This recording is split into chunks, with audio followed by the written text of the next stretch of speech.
Did you know that Christian dystopian books exist? I didn't until recently, so I've decided that I'm going to be reading 3 of the most popular Christian dystopians that I can find to see if they're as good as some of my favorite secular dystopians that I love to read. Also, this is what I usually look like when I spend an entire week reading like this, so to avoid laying in my bed the whole time, at some point during each book, I'm going to go read in a unique location so that I can read in a new place and avoid spending the entire week in my bed. Okay, so I have the 3 dystopian books that I'm going to be reading. There's one in particular that I'm super excited to start, and it kind of inspired this whole idea of reading Christian dystopians in the first place, but I think I want to save that one for later. And in the meantime, I'm gonna read one that I actually got on my Kindle. It's called Anomaly by Krista McGee. From what I can tell, this book is about a futuristic world where the science is so advanced that pretty much they've figured out how to like breed humans to where they don't have any emotions, but the main character is an anomaly, and for some reason she was born with emotions, but she has to hide that because she's not supposed to have them. To me, this sounds like such a cool idea, and I'm very excited to start reading, and I think I'm gonna start this one in my first unique location. This is a place that I've never read before. I'm not sure how it's really gonna work, but I'm gonna try. I also did something a little bit different when it came to picking each of these books. Basically, I just picked 3 from this list of Christian dystopians I found on Goodreads, but what I didn't do is look at any reviews. I did this because I've noticed recently that Christian books tend to get more negative reviews just like automatically, even if they're decently good books, and I really didn't want the reviews to sway my opinion. So I picked all these out just based on how interesting the synopsis sounded to me. But when I'm done with each book, I'm gonna read through some of these reviews, both the good ones and the bad ones, and see if they align with how I feel or if they seem completely unfair.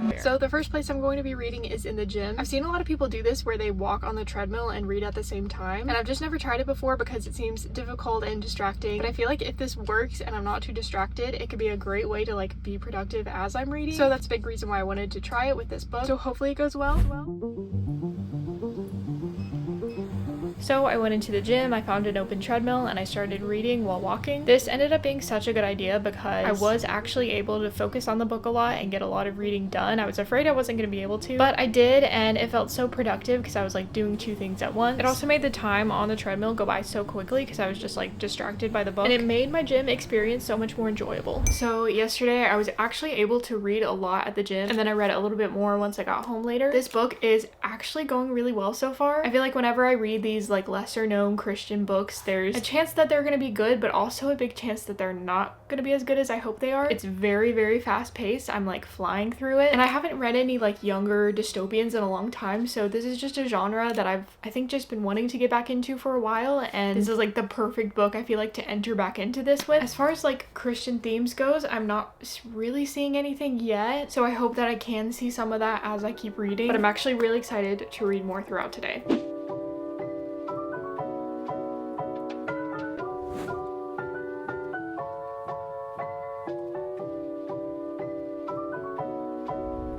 I am 30% of the way through this book now, so the Christian themes have started to pop up now, and I think I am liking the way it's being incorporated. Basically, all the people only know what they're told by the scientists, which is that the scientist created everything and they aren't really allowed to question much, but she's starting to like kind of understand that maybe there's more to the world she was born into than what she thought. I was really thinking this book was gonna end up being close to a 5-star for me. That is, until I got a little past halfway through. The plot started to get a little crazy and my opinions on it changed a lot. I've been reading a bunch over the past couple of days. I'm actually really close to finishing Anomaly, but I wanted to say that things have taken a bit of a turn with this book. I feel like this book just had so much potential. I was so into it. I was loving the story. I was loving the characters. All those parts that I loved are still happening, and so there's still some really good parts to this story.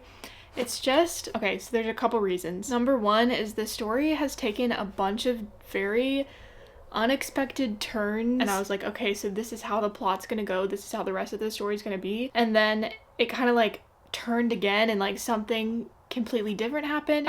It's so hard to explain, especially because I don't want to spoil anything. I just haven't loved where the story's going is essentially what I'm trying to say. And then number 2, the Christian aspect has been coming in full force, and it feels like there was just a really big switch really quickly. Not that that's a bad thing, it just seems not real and like not really natural, and in a way a little bit cheesy, but I'm almost done with the book. I'm probably gonna finish it later tonight, and then I'll give my official final review.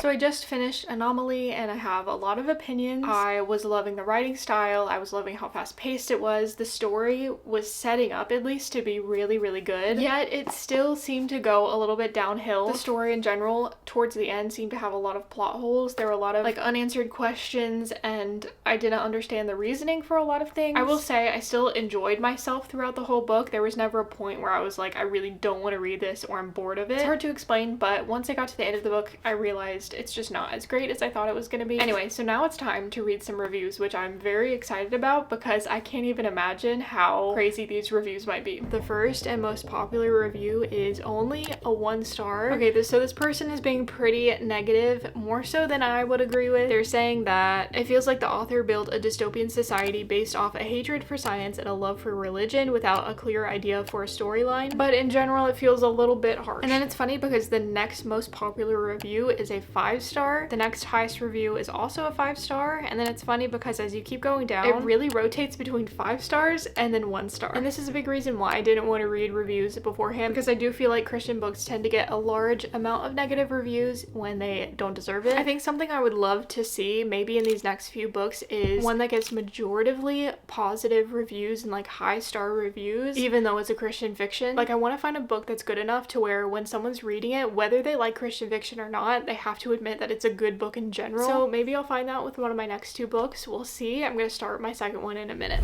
Okay, so I just grabbed the next 2 books that I have to read. It's hard because there's obviously one that I want to start so bad, but I do think I want to save the best for last. So instead, I'm going to be reading this one. This one also seems very, very interesting. It's about, again, a futuristic world where all the kids at their 13th birthday get marked. It says the mark lets people get jobs or use public transportation, but it says 5 years ago when his sister went to get her mark, she never came back. So it does sound like the story is going to be super fun and interesting. It's called Swipe by Evan Engler.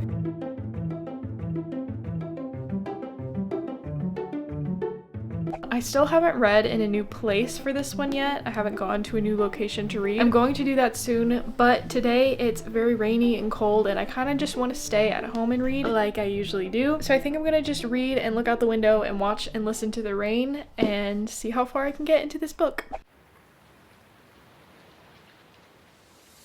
I just realized that this book is actually a middle grade book. I thought it was YA, but it's actually younger than that, which isn't a bad thing. I was just hoping it would be more like YA. The part of the story that has to do with people getting marked and the fact that this main character is about to get marked and we're not exactly sure what it's gonna do is very intriguing to me. I'm super excited to keep reading to figure out what happens if he gets marked, what happens when he does get marked. So I'm interested in the book and I'm gonna keep reading it. I just wish it was a little bit, I guess, more serious and like older. I also remembered a big thing I want to do with these books is compare them to like the secular dystopians that I love reading. I didn't really do that with Anomaly just because they just can't really be compared. I showed earlier, but some of my favorite dystopians are like The Hunger Games and Divergent and Maze Runner, like just the basic ones that everyone's read. It's hard to compare any books to those because those just like set a really high standard. So I'm not necessarily thinking that I'm gonna find a book that's as good as like The Hunger Games, but I also want to keep my standards high when it comes to these books. I want to find one that's genuinely very good compared to those. So maybe that will be Swipe as I continue to read. I'm hoping this keeps getting better and better, so I'm excited to keep reading. So I am getting close to the ending of Swipe and I just happen to have some free time that I'm sitting in my car waiting for something. So I figured reading in my car could be a fun new place to read that I basically never read in. I feel like there's less distractions here, but it's also a new place. Also, I have kind of a nice view, so as I get towards the end of this book, I'm going to be reading in my car.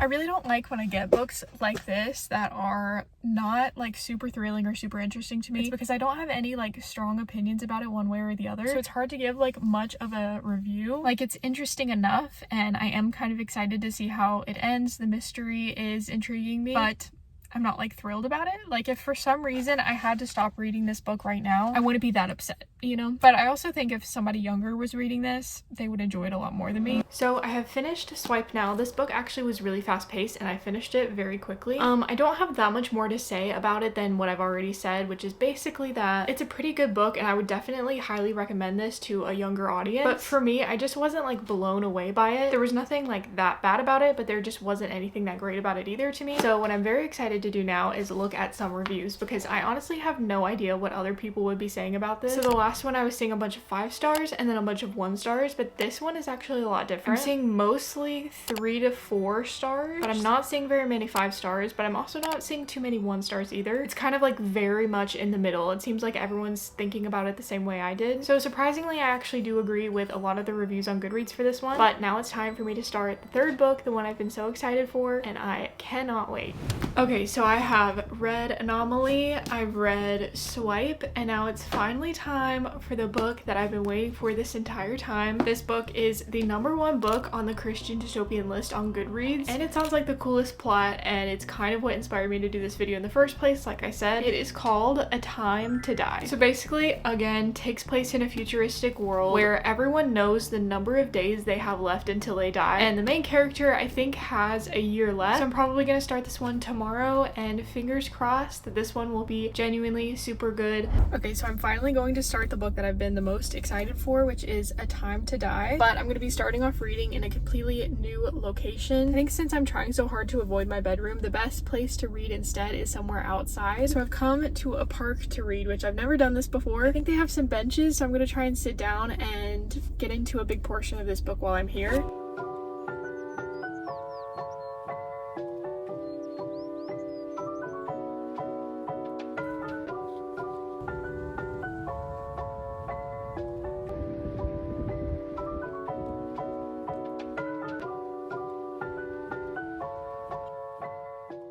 So it was actually really sunny when I left, but as soon as I got here, it got super cloudy and it started getting really windy too. And so it wasn't like the best weather. I was a little bit cold, but I did get a good start into this book. There's a significant increase in the quality of writing in this book. And honestly, I'm probably gonna go home and just keep reading it more. But I will say that the storyline so far in this book is very intriguing. There's like a really good hook in like the first line of the book. I'm just so interested to see what happens. Also, I'm very glad I read outside, but I will say that reading outside of like your normal reading location is very distracting, especially when there's other people out like walking around you. It can be a little bit distracting, so I feel like I didn't read as much as I normally would in this amount of time, but I think it was still worth it to get out and to do something different.